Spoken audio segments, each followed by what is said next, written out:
Y hoy nos va a dar una visión que complementaria, yo creo, al general Lakova, poniéndose un poco en una parte que no solemos ponernos, en una mentalidad, y es sobre qué piensa Rusia, en cierta medida, qué pasó desde la época de Gorbachov, qué cosas se han producido, digamos, para que este conflicto llegue a donde está. Y no sé si va a hablar de las perspectivas de finalización, porque a eso no se atreve nadie. No. Así que, María, es un placer que colabores en estas jornadas y que estés de nuevo aquí y te escuchamos. Muchísimas gracias, Fátima, por contar conmigo este año de nuevo. La verdad, me encanta participar en este tipo de seminarios y además creo que son imprescindibles para nuestra facultad. El general Lakova ya ha dicho algunas de las ideas en las que voy a incidir, pero bueno, como ha comentado Fátima, la directora del curso, realmente también voy a abordar otros aspectos, porque vamos a ver qué opina Rusia de muchas cuestiones, de dónde viene ese enfado ruso. La intervención, la verdad que le di vueltas porque es muy fácil hablar ahora de lo que está ocurriendo, de las sanciones. Vamos a ver, yo veía que en la prensa estaban todo el día diciendo una nueva guerra fría y los nuevos análisis, los analistas internacionales también comentaban, estamos de nuevo en una guerra fría. Y yo pregunto, ¿de verdad es una nueva guerra fría? Bueno, la historia ya sabéis que no se repite dos veces, las circunstancias han cambiado notablemente, es verdad que Rusia se enfrenta de nuevo al mundo occidental, no solo a Ucrania, a todo el mundo occidental, pero hay enormes diferencias, también hay similitudes, claro está, eso es lo que voy a tratar de trazar, por supuesto, de una forma gruesa, es imposible abordarlo todo. Pero podemos tener esa tentación, creer que el desarrollo y el desenlace de la original Guerra Fría con el conflicto actual va a ser parecido y nos podemos sorprender porque, como he dicho antes, las circunstancias son muy diversas. ¿Cuáles son las principales diferencias entre la antigua Guerra Fría y lo que está ocurriendo ahora? Yo he hecho como tres grandes bloques, por supuesto, como digo, hay más. El orden internacional en el que se desarrolla este conflicto, en el que se han desarrollado los conflictos, las causas ideológicas subyacentes y, desde luego, el nivel de peligrosidad.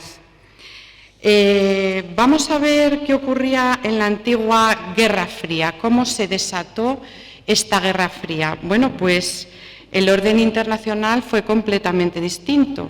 Yo he calificado bipolaridad versus multipolaridad complicada, que es el momento en el que estamos actualmente.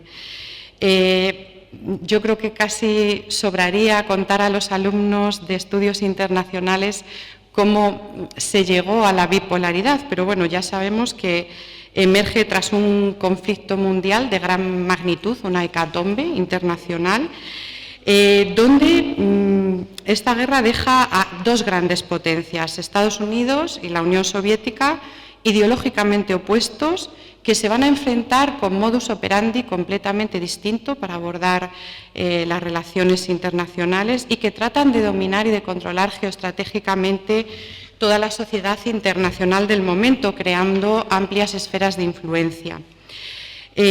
Sabemos que hubo unas conferencias antes de terminar la guerra, pues Teherán, Yalta, Potsdam, en las que ya se vislumbraba que había una enemistad entre los aliados, los que habían derrotado a las potencias del eje. Habían quedado importantes aspectos del mundo de posguerra sin determinar. ¿Qué buscaba Stalin en aquellas conferencias? Y claramente después, buscaba una compensación territorial para la Unión Soviética, un quid pro quo al esfuerzo que la Unión Soviética había hecho en términos humanos. El Ejército Rojo aportó, desgraciadamente, 20 millones de muertos a la Segunda Guerra Mundial. Entonces, el esfuerzo económico y humano Stalin lo pretendía recuperar en términos territoriales. Por otro lado, estaban los Estados Unidos, Roosevelt, que murió antes de de ver la tierra prometida, como decía Kissinger, y Truman, que buscaban una configuración del nuevo orden internacional basándose en las reglas del wilsonianismo, del presidente Wilson, es decir, llegando a una gestión centralizada del poder que se traducirá en las Naciones Unidas, en el Consejo de Seguridad. Roosevelt ya había pergeñado esa idea de los 4 policías mundiales para gestionar la paz y seguridad en el planeta. En las cuentas de Roosevelt, esos 4 policías tenían que ser Estados Unidos, el Reino Unido, China y Rusia. Francia se añadió más tarde como potencia con derecho de veto en el Consejo de Seguridad. Por supuesto, los Estados Unidos creaban una institución de carácter liberal, de corte democrático, pero querían ser los directores de orquesta, bueno, pues de toda esa institución. ¿Qué quería Churchill tras la Segunda Guerra Mundial? Bueno, era muy pragmático, el dirigente británico era muy pragmático, desconfiaba del posible entendimiento con Stalin, tuvo razón en desconfiar, y quería un reparto de poder basado en las esferas de influencia, al más puro estilo de la Realpolitik que había dominado la diplomacia europea. Era un entendimiento muy frágil el de los aliados, era lógico, pese a todo consiguieron teóricamente plasmar este nuevo orden internacional en la Carta de Naciones Unidas, como todos sabéis, que se firma el 26 de junio del año 45. Pero bueno, era prácticamente pues, un papel, no digo mojado, por supuesto que no, pero el entendimiento era tan precario que estaba destinado pues a fracasar. Entonces la rivalidad y el enfrentamiento se fueron haciendo cada vez más fuertes y llegaron a un punto de no retorno, especialmente con la denominada cuestión alemana. En 1947 se puede cifrar esta fecha como el punto de no retorno en el entendimiento entre las potencias aliadas. ¿Qué ocurre en este contexto? Pues vemos que hay sobre todo 2 superpotencias que son las protagonistas indiscutibles del enfrentamiento, Estados Unidos y la Unión Soviética. El poderío de los Estados Unidos se va a basar no solo en el factor militar o armamentístico, también en la libre asociación política y comercial con democracias liberales, y gozará del colofón de la Alianza Atlántica, que también ayudará a ese impulso económico y político para que los socios europeos, pues floreciesen, para que se conformase ese bloque occidental. La URSS de Stalin, pues conforma su bloque oriental de un modo completamente distinto, por la fuerza, una expansión territorial sin precedentes. Stalin la va acometiendo tanto durante la contienda, anexionándose partes de Europa, como sabemos, parte de Polonia, las 3 repúblicas bálticas, como después de la contienda, que darán lugar a miles de kilómetros cuadrados más pertenecientes a la URSS.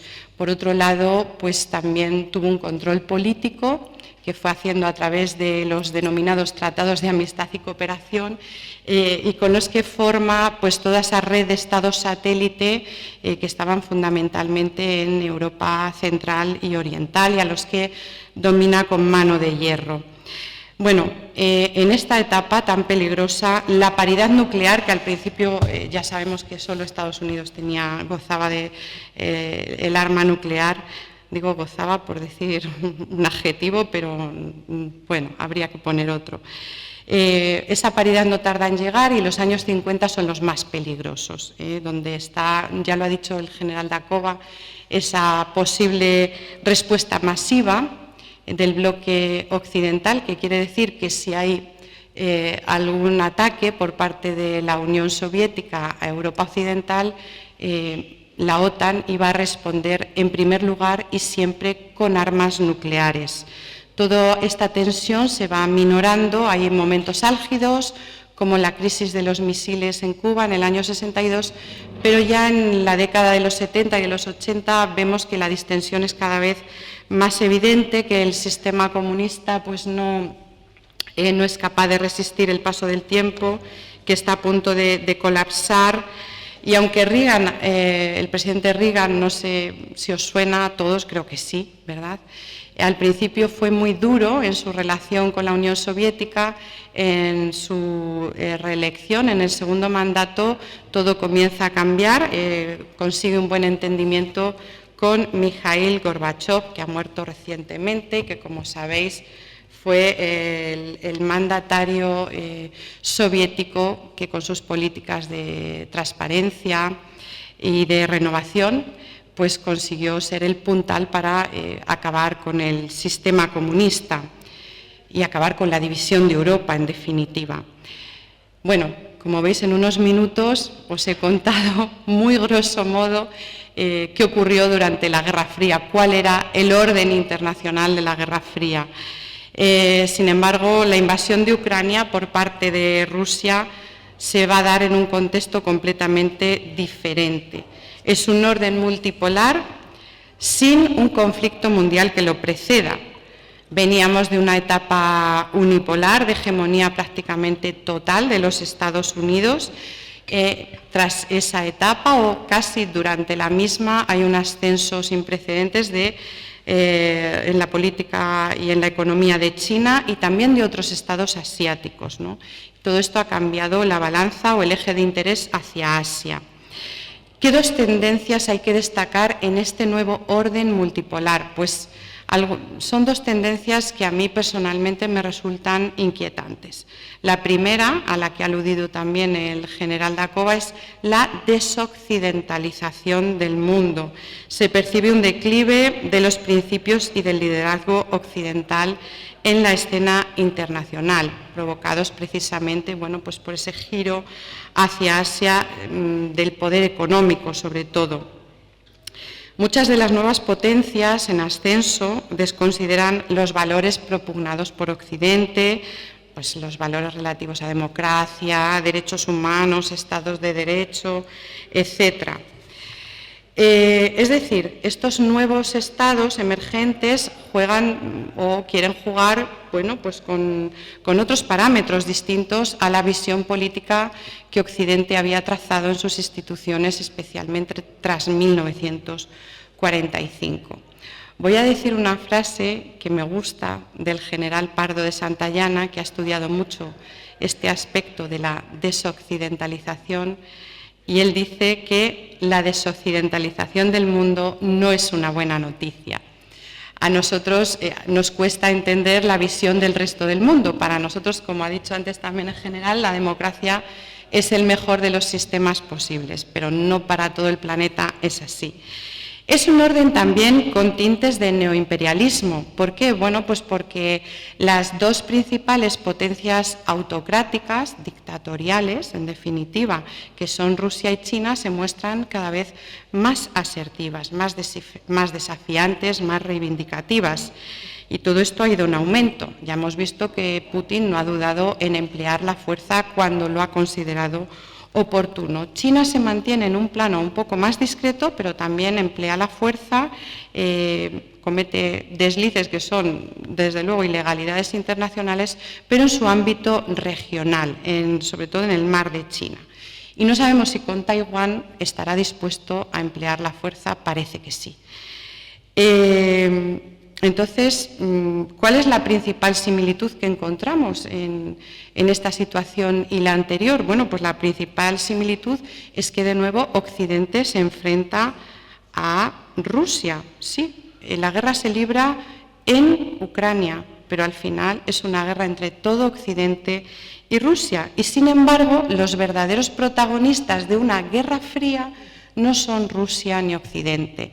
El verdadero adversario de los Estados Unidos desde hace tiempo, desde luego que es China, la gran potencia rival en el ámbito comercial, en el ámbito tecnológico, en el ámbito geoestratégico, ahora mismo es China. También ha aludido el general a esta trampa de Tucídides, no sé si os suena. Perdón. Bueno, es una comparación que hacía un profesor estadounidense, Allison, en el año 2016, y decía que indefectiblemente China y los Estados Unidos estaban destinados a enfrentarse, al igual que en su día lo hicieron Esparta y Atenas, para mantener su hegemonía la una sobre la otra. Este fue el teorema de Tucídides del griego. Dijo que necesariamente el temor iba a llevar a los Estados Unidos a enfrentarse con China, tal y como ocurrió en las guerras del Peloponeso. Bien, entonces la rivalidad real se está dando entre China y los Estados Unidos. En este momento histórico, y aunque Putin no lo sepa, lo digo con cierta ironía, Rusia ya no es el principal adversario de Occidente. Y ello, aunque Putin juegue muy bien sus cartas y siendo una potencia media o mediana, consiga importantes réditos estratégicos, como por ejemplo por su intervención en Siria, apoyando al presidente Bashar el-Assad. Desde luego hay un empeño de Putin por controlar las zonas o espacios postsoviéticos que van a hacer de Rusia, y que ya lo han hecho, un enemigo nada desdeñable. Pero esta guerra ha dejado en entredicho que el ejército ruso y que las capacidades militares convencionales de dicho ejército estén a la altura o al nivel de una gran potencia. Esto ha sido sorprendente hasta para el mundo occidental. Pensábamos que el ejército y la estrategia de Rusia pues, iban a estar en mejores condiciones. Entonces, si lo pensamos bien, las únicas bazas reales de Putin como potencia ahora mismo descansan en el arsenal nuclear ruso, de ahí que siempre aluda al posible uso de armas nucleares, y en la dependencia energética de hidrocarburos por parte de muchos estados europeos, especialmente, aunque yo creo, y lo estamos viendo, que esa dependencia energética se va a ir solventando, se va a reorientar sin tener que necesitar tanto a Rusia, aunque de momento a nuestro bolsillo, al de todos, pues nos afecte. Entonces, si durante la Guerra Fría era China la que secundaba habitualmente las políticas soviéticas, actualmente es Rusia la que se ha convertido en una potencia de orden secundario frente a China. Va a ser cada vez más dependiente de China, Rusia va a depender cada vez más de China, incluso podemos aventurar que este conflicto va a acelerar el declive ruso y va a potenciar de manera ineludible el ascenso de China. El resultado de todo ello puede ser una rivalidad aún mayor o más enconada entre los Estados Unidos y China. Por eso ha dicho también antes el general Dakova que no sabemos si habrá una nueva bipolaridad, aunque en cualquier caso no va a ser exactamente igual que la del siglo pasado. Putin ha tenido un error de cálculo importante, y es que creyó que tras la firma del acuerdo de amistad sin límites con China, que se produjo justo antes de la invasión del 24 de febrero pasado, él pensó que todo iba a ser más fácil, pero no se dio cuenta de que el presidente chino, que es muy astuto, Xi Jinping, pues no le prometió una alianza defensiva o una ayuda militar. Es decir, que China, como ha dicho también el general, es un matrimonio de conveniencia, es más un socio estratégico que un aliado incondicional de Rusia. China se está moviendo con muchísima ambigüedad porque quiere evitar que las sanciones le salpiquen, no quiere perjudicar la economía de China y, por otro lado, pues tampoco quiere ver cuestionado el asunto de la integridad territorial con Taiwán. Entonces se mueve con bastante cuidado para no alterar la situación política internacional de China. ¿Puede haber un cambio de circunstancias que altere profundamente el actual orden internacional? Bueno, pues algunos analistas han pronosticado que esto solo se daría, y yo creo que no podemos estar todos más de acuerdo, si se uniesen China y Rusia en una eventual alianza militar.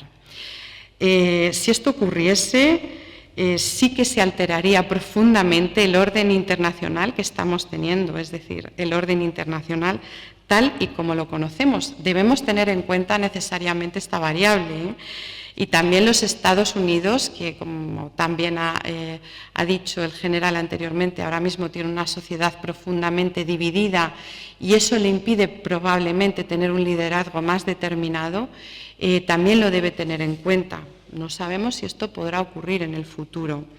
Entonces nos hacemos de nuevo una pregunta. Si China es el verdadero rival de los Estados Unidos, ¿por qué la guerra de Ucrania ahora mismo es tan importante? Bien, en los últimos años hay un error muy grave de los Estados Unidos, que ha sido priorizar la hegemonía económica frente a China y hacer dejación de su liderazgo como abanderado de todas las democracias occidentales. No hay hegemonía sin liderazgo.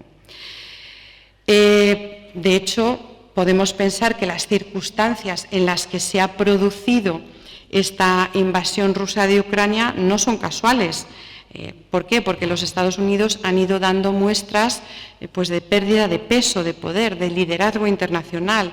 La guerra global contra el terrorismo ha desgastado mucho a la nación estadounidense y a ello se unió ya como coletazo final pues una administración Trump que había menospreciado hasta el extremo las principales instituciones occidentales, entre ellas la Unión Europea y, por supuesto, la OTAN. Un ejemplo de esta preferencia estadounidense por la hegemonía económica frente al ejercer el liderazgo fue la firma del Tratado AUKUS. Creo que a todos os suena este tratado que firmaron Australia, el Reino Unido y los Estados Unidos, donde Estados Unidos, si lo miramos en términos legales, no respetó el principio de buena fe del derecho internacional, puesto que dejó a Francia sin un acuerdo de venta de submarinos que tenía con Australia, bueno, pues lo dejó ahí a verlas venir cuando ese acuerdo ya estaba trazado, y tampoco dio noticia de la negociación de ese acuerdo a la Unión Europea, cuando la Unión Europea estaba informando puntualmente de todos los pasos en materia defensiva que estaba haciendo a los Estados Unidos. ¿Por qué esa importancia de Asia para los Estados Unidos? Bueno, no ha empezado recientemente, ya comenzó con el presidente Obama y Trump lo lleva al extremo. ¿Qué ocurre con ello? Que Occidente quedaba descabezado, la OTAN sin propósito claro y todo ello sin que la Unión Europea haya logrado todavía ni por asomo esa deseada autonomía estratégica. La guerra de Ucrania parece haber despertado a Occidente un poco de ese letargo. De hecho, otro de los errores de cálculo de Putin ha sido el de pensar que Occidente no le iba a mostrar demasiada determinación frente a esta invasión, y ha revitalizado esa función defensiva original de la OTAN, el artículo 5. ¿Por qué es tan importante entonces esta guerra de Ucrania?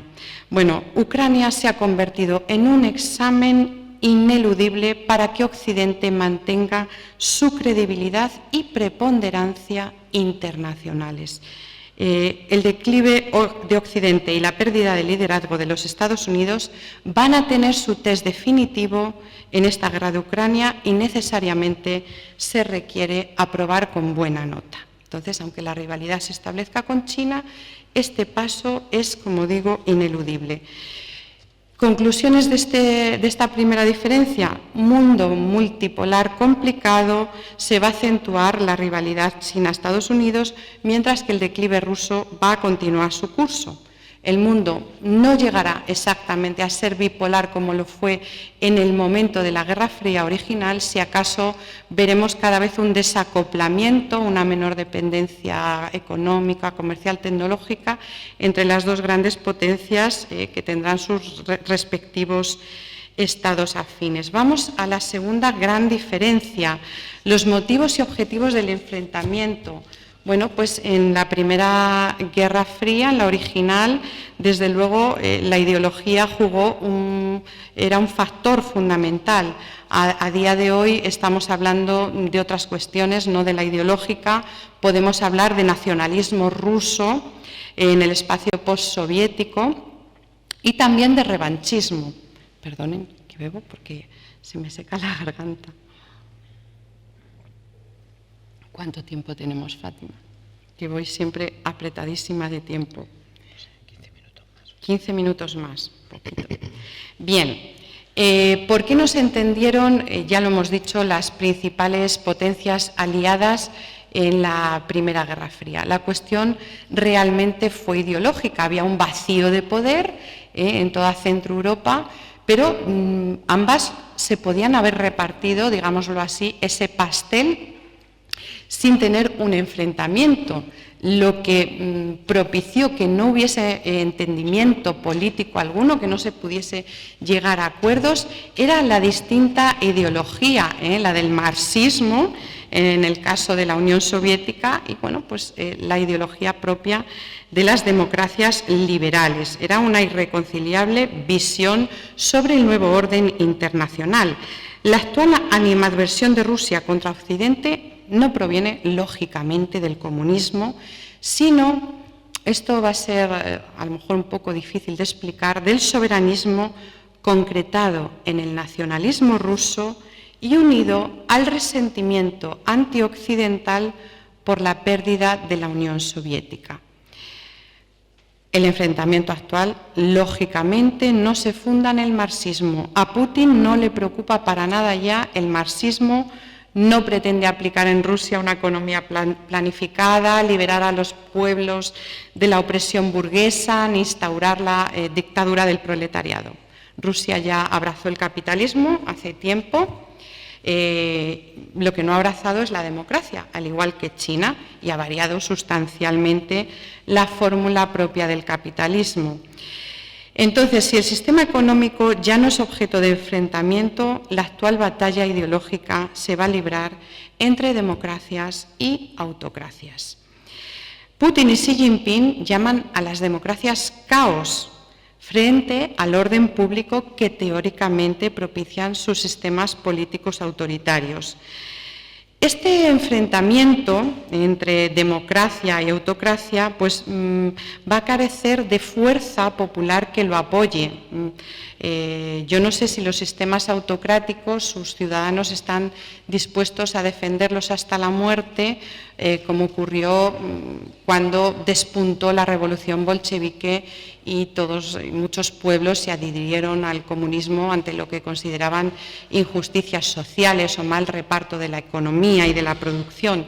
Tampoco en el ámbito occidental me parece que las poblaciones estén muy dispuestas a jugarse la vida por defender unos principios que damos aquí por sentados y consolidados. Hay una falta de fuerza ideológica y Putin, por ello, pretende en sus discursos tener una narrativa que aluda a cierta ideología.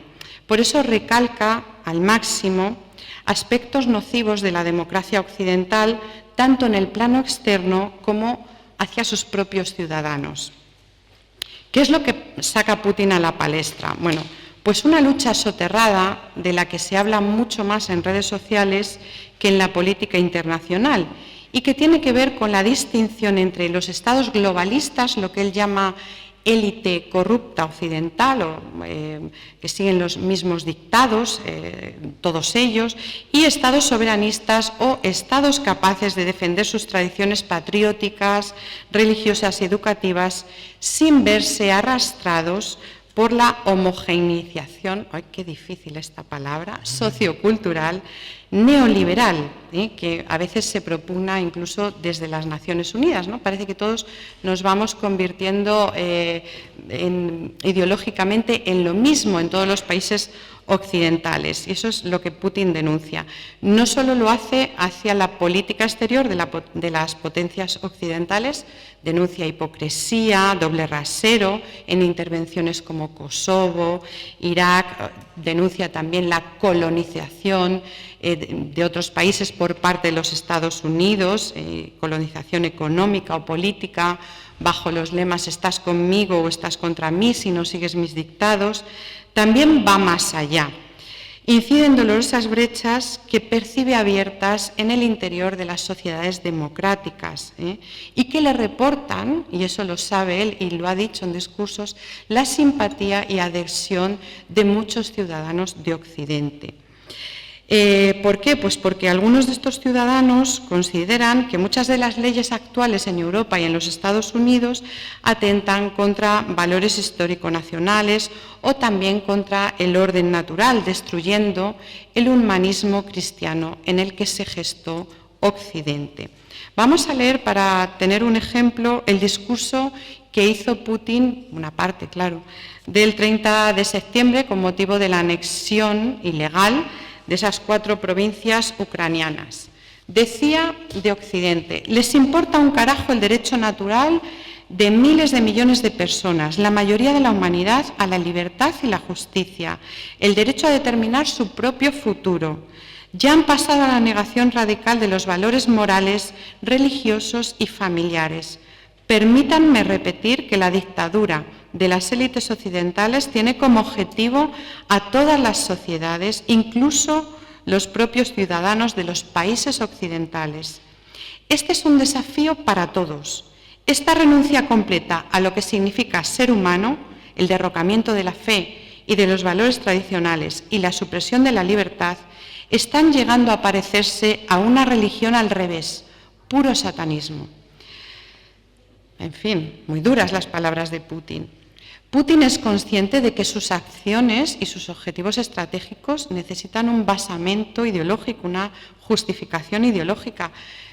Y pensarán ustedes, ¿y qué tiene que ver todo esto con la invasión de Ucrania? Bueno, pues el esfuerzo estratégico de Putin, esa obsesión que tiene por el control del espacio postsoviético, lo argumenta por la rusofobia de Occidente y el intento de la destrucción moral y material de la patria y de los valores rusos. Según él, Occidente pretende destruir a Rusia porque ésta no se pliega a los dictados del globalismo occidental.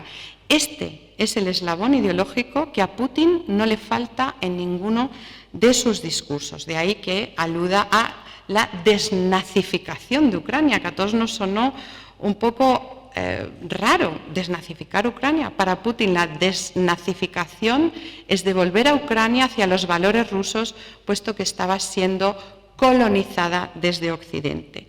Eso conecta con esta idea del nacionalismo ruso que domina en el pensamiento de Putin. Putin deja ver que entronca con las aspiraciones del nacionalismo ruso de la época de los zares, como Pedro I, que deseaban ver siempre la frontera rusa pertrechada por otros estados amortiguadores, los llamados buffer states, estados amortiguadores de su frontera, que para ellos son muy necesarios. A nosotros nos parece un poco raro que siempre Rusia pretenda tener ese colchón de estados en su frontera. Quizá ellos, por tener unas fronteras tan grandes, pues lo ven con cierta angustia existencial. Por otro lado, es importante ver que el nacionalismo zarista presoviético, el que se adhiere Putin, niega la existencia de los ucranianos como un pueblo diferenciado. De hecho, Putin siempre hace referencias constantes a la historia común de Bielorrusia, Ucrania y de Rusia, a los que considera, en palabras textuales, una unidad trinitaria. Putin no duda en recordar el gran error que cometió Lenin al incluir el este y el sur de Ucrania en la Ucrania soviética cuando pertenecían a la Rusia soviética. ¿Les suena? El este y el sur de Ucrania. Igualmente, la península de Crimea fue un regalo del premier Brezhnev a Ucrania en el año 1953. Vamos a ver qué dice Putin después, en uno de sus discursos, después de la anexión de Crimea. Nos dice al respecto: todos esos territorios, las actuales regiones de Donetsk, Lugansk, Odessa, Nikolaev, Jersón y Kharkov, conocidas en la Rusia zarista como Novorossiya, fueron entregados a Ucrania por el gobierno soviético. Dios sabrá por qué lo hicieron.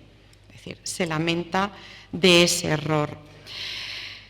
Pero bueno, en definitiva, lo que hay, por tanto, es una total desconsideración de Rusia y de Putin a la existencia de Ucrania como Estado independiente y soberano, aunque lo sea desde el año 91. Bien sabemos que en el año 2005 Putin califica la desintegración de la URSS como la mayor catástrofe del siglo XX y sigue lamentando el gran error que supuso dejar independizarse a las repúblicas soviéticas sin condición alguna, algo que, en palabras de otro discurso, dijo nunca debería haber ocurrido. Es decir, los dejaron irse sin condiciones y eso no debería haber sido así. Para Putin, Ucrania y Rusia fueron lo mismo.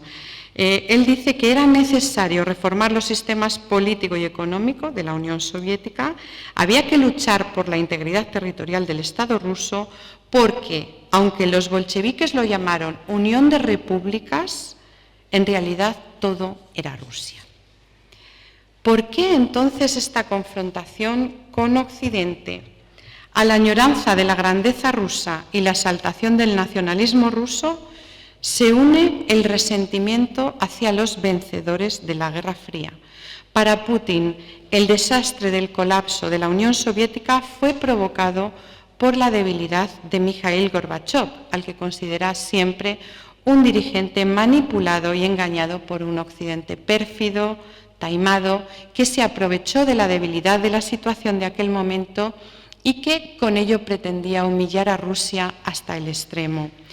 La acusación recurrente del presidente Vladimir Putin es la del engaño e incumplimiento por parte de los Estados Unidos de los acuerdos que se hicieron tras el deshielo.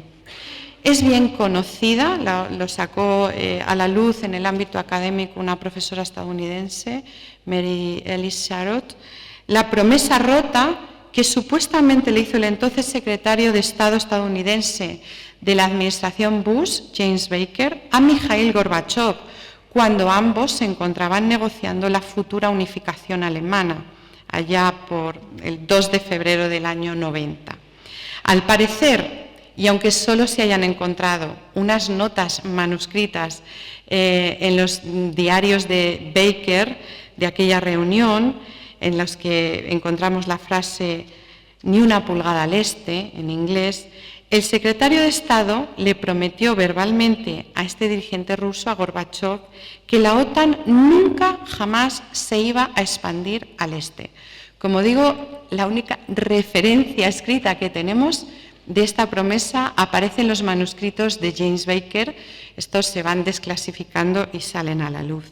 Ciertamente, Gorbachev consideraba que cualquier ampliación de la OTAN al este sería inaceptable, y así lo dijo en sus memorias, en las que afirma que la oferta de Baker fue la siguiente, literalmente: ni la jurisdicción ni las tropas de la OTAN se extenderían a territorios situados al este de los actuales límites de la alianza.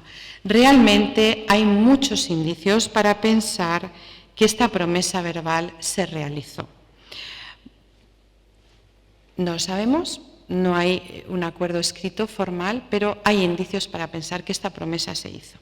Algunos académicos y periodistas consideran, no obstante, que no hay suficiente base para tomar en serio tal ofrecimiento y que la única negociación que hizo el secretario de Estado con Gorbachev en aquel momento versó en aceptar que no se instalasen tropas de distintas nacionalidades, como había ocurrido antes, en la Alemania oriental, en la zona oriental de Alemania, lo que ciertamente sí se cumplió. Estas supuestas promesas verbales, que nunca han llegado a darse como declaraciones públicas ni se plasmaron en ningún documento político o jurídico, a juicio de Occidente no tienen valor, al no ser claras ni formales y, en todo caso, difíciles de cumplir por el curso, por la inclinación pro-occidental que luego mostraron los distintos estados independientes que surgieron tras el deshielo. De nuevo, en el discurso tan reciente, no tiene desperdicio, os invito a que lo leáis todos, del 30 de septiembre, con motivo de esa anexión ilegal de las provincias ucranianas, el presidente Putin vuelve a incidir en este grave incumplimiento de Occidente. Se ha referido a él siempre. Dice lo siguiente: los acuerdos de seguridad estratégica han sido destrozados, se refiere a Occidente. Los acuerdos alcanzados al más alto nivel político han sido declarados cuentos. Las firmes promesas de no expandir la OTAN hacia el este dieron paso a sucios engaños tan pronto como nuestros antiguos líderes las aceptaron. Señores, este es uno de los motivos, perdonen la expresión, de cabreo de Putin. Por supuesto, Rusia concibe a la OTAN como el brazo militar del adversario occidental, cuyo objetivo, en sus términos, en su imaginario, es humillar y reducir a Rusia a una colonia. Por ello no es extraño que todas las ampliaciones de la OTAN pues, hayan suscitado una clara animadversión por Putin.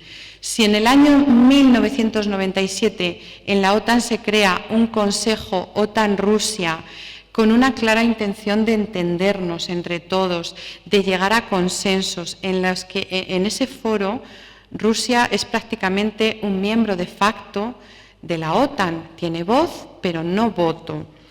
Bueno, pues de ahí pasamos a la era Putin en el año 99, en el que cada vez,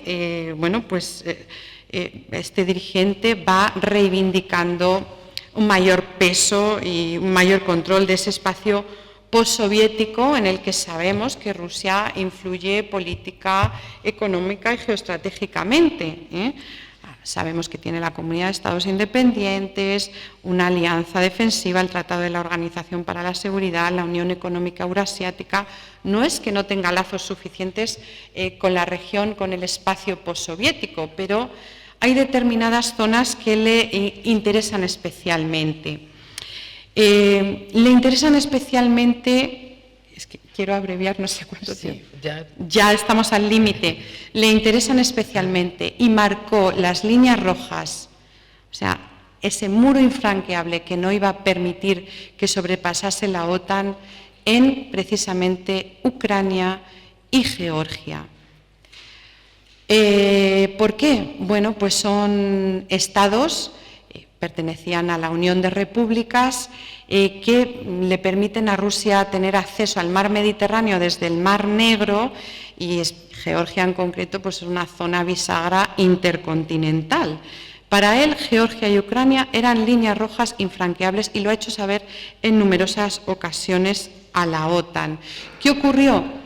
En la cumbre de Bucarest se produce la ampliación de la OTAN a únicamente 2 estados, no es la mayor ampliación, se admitió a Albania y a Croacia, pero dando respuesta a la solicitud de estos 2 estados, se les dice que en ese momento no, porque hubo un veto francés y alemán de Hollande y Merkel al ingreso de Ucrania y Georgia, pero que en el futuro podían estar tranquilos, iban a acabar siendo miembros de la Alianza Atlántica. Es decir, queda hecha una promesa de membresía. Este año 2008, por esa cuestión y por el hecho de que también se declaró la independencia de Kosovo, de la provincia serbia de Kosovo, este año es el annus horribilis entre las relaciones de Occidente y Rusia. Llegan a su mínimo y desde entonces la desconfianza ha sido patente, no se ha recuperado.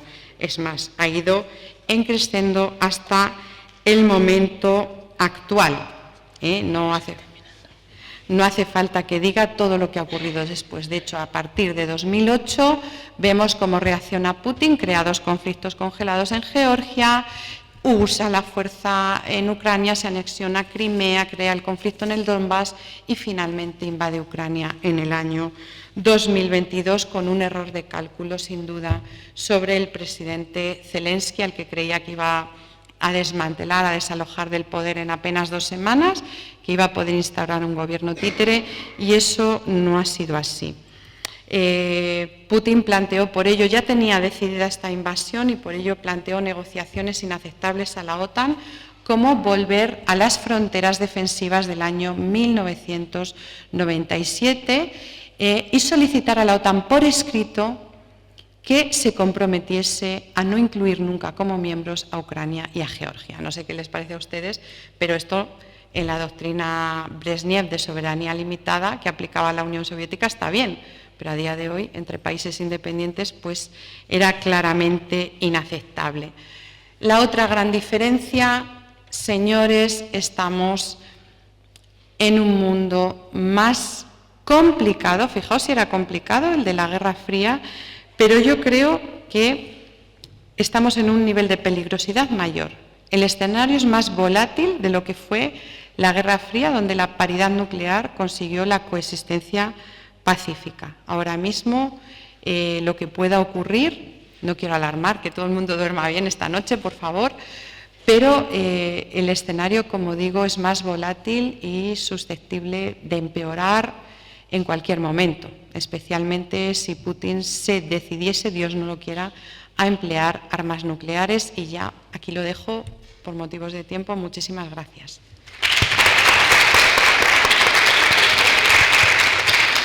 Muchas gracias, María, por este panorama. No son precisamente optimistas, las conclusiones tampoco, pero tenemos que enfrentarnos a la realidad. ¿Alguna pregunta? Adelante. ¿Tú mismo?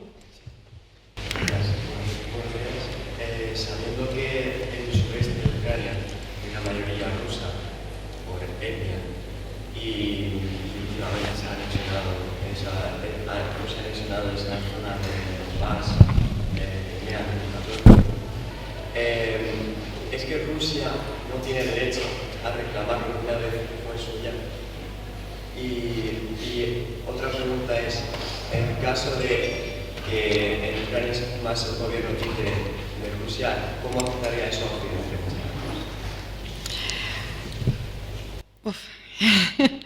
La primera pregunta, rotundamente, como profesora de Derecho Internacional, te digo que no, porque Ucrania se estableció como país independiente, es decir, soberano independiente, en 1991 con esas fronteras aceptadas por todos.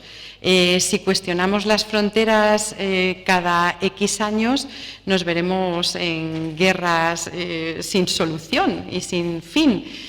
Es decir, un principio del derecho internacional es también la estabilidad de las fronteras. Por eso Putin lamenta que en su día esos territorios se quedasen en Ucrania y que no se hubiesen fijado unas condiciones para la independencia de Ucrania, de esta república soviética. Pero una vez hecho esto, ya no se puede dar marcha atrás. Putin quiere revertir la situación y asemejarla bastante a la antigua URSS, y eso es imposible. A día de hoy es imposible. Él debe adaptarse al paso del tiempo. Y mira, te voy a contestar algo. Putin podría haber hecho mucho más en Ucrania con el poder blando que con el uso de la fuerza. De hecho, hace unos 10 años la población ucraniana sentía escaso o nulo interés por pertenecer a la OTAN. Era más bien un reclamo, algo que pedían, que solicitaban los dirigentes de los partidos políticos más prooccidentales, pero a la población tenía quizá más afinidad con Rusia. Esto ha pasado a crecer cada vez más, es decir, tras la anexión de Crimea hay ya una población mucho más favorable al ingreso en la OTAN, y a día de hoy, tras la invasión, abrumadoramente mayoritario es el apoyo de la población ucraniana al ingreso de Ucrania, que va a ser muy difícil ahora mismo en estos momentos en la OTAN. Con respecto a la segunda pregunta, ¿qué ocurriría si hubiese en Ucrania un gobierno títere?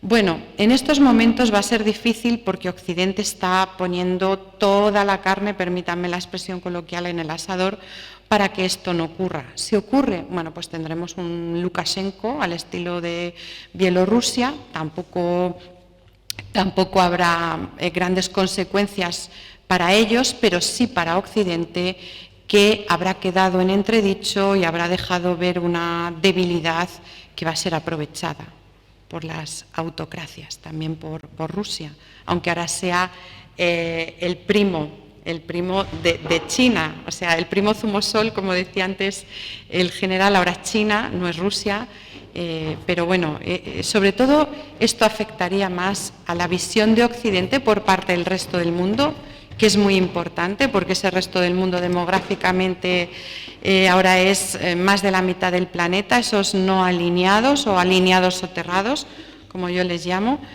pero sería importante sobre todo para nosotros. Gracias.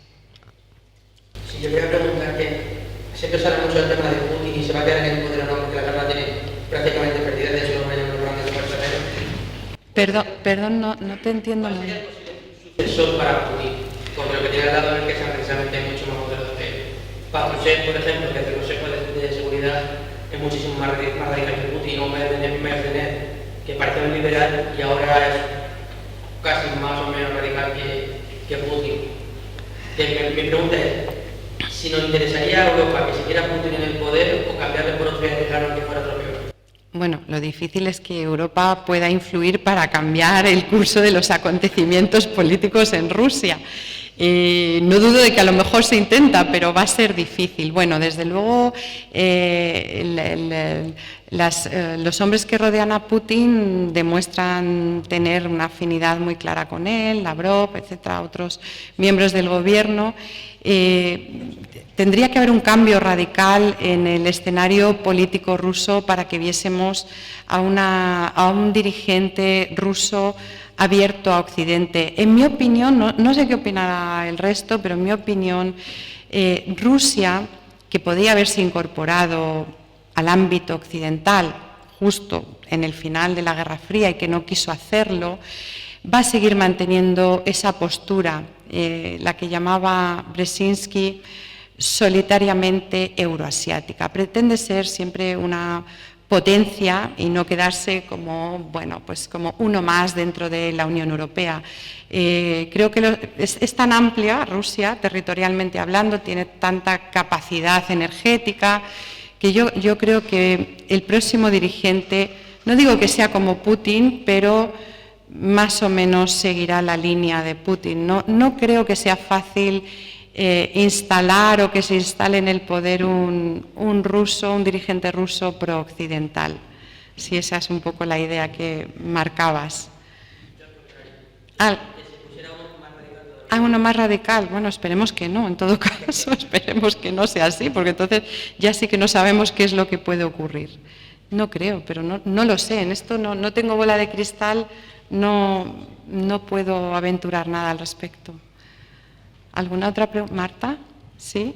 Con respecto a la pérdida de los valores democráticos de Occidente, esa pérdida de liderazgo de Occidente, yo tengo una reflexión, no sé qué opinas tú, pero yo creo que también, haciendo autocrítica, debemos quizás, yo creo que se debe a que esos valores democráticos, este modelo democrático no ha sabido adaptarse o no ha sabido evolucionar, ¿no? Mucha gente, por ejemplo, Daniel Innerarity, no es mi amigo, pero siempre la democracia compleja, ¿no? de transformar esta democracia de otras formas, sin adaptarla, ¿no? A los nuevos tiempos. Entonces yo creo que esto también, en no hacerlo, o que nos hemos quedado un poco atrás, o que ha habido errores garrafales también, ha contribuido a esta pérdida, ¿no? de valores de democracia de Occidente y de liderazgo. No sé qué.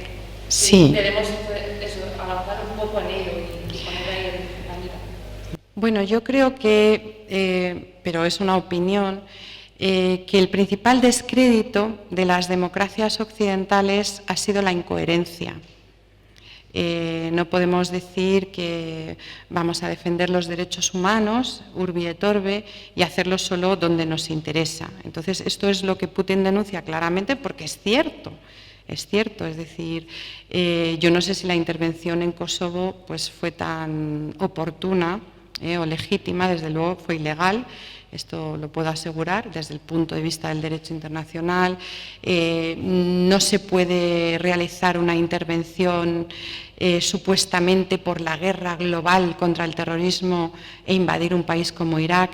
Entonces, todos estos dobles raseros, lo que hacen los demás está mal, pero lo que hago yo está bien, porque yo soy una democracia y yo me preocupo por los derechos humanos, han llevado a un descrédito bastante fuerte para ese resto del mundo, donde la democracia no está consolidada, no es algo que interese tanto, y posiblemente sea esta, bueno, pues la principal piedra de caída que ha llevado a la desoccidentalización, a esta pérdida de fuerza de Occidente como faro, como guía de las relaciones internacionales.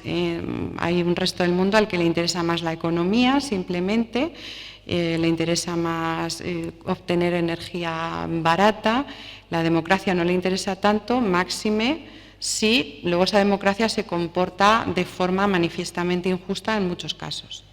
Esa es mi opinión, pero bueno, una última pregunta. Sí. Yo a preguntarle con todo lo que está pasando en Europa, el crecimiento de la extrema derecha en muchos países, incluso con las elecciones de Italia, se haya puesto la extrema derecha en el gobierno. ¿Qué puede suponer eso para todo esto, todo ese conflicto entre Rusia y Europa? ¿Si puede ser beneficioso para Putin que crezca la extrema derecha?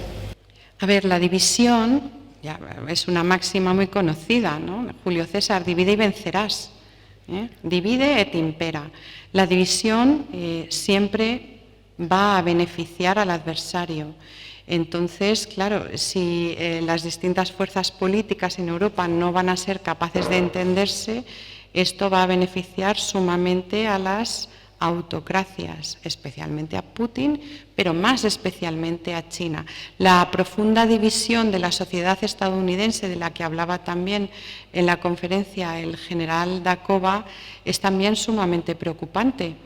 Si la sociedad estadounidense está dividida, pues va a ser muy difícil que los Estados Unidos ejerzan ese liderazgo. Nosotros los europeos siempre esperamos que al menos en materia militar siempre lo sigan ejerciendo.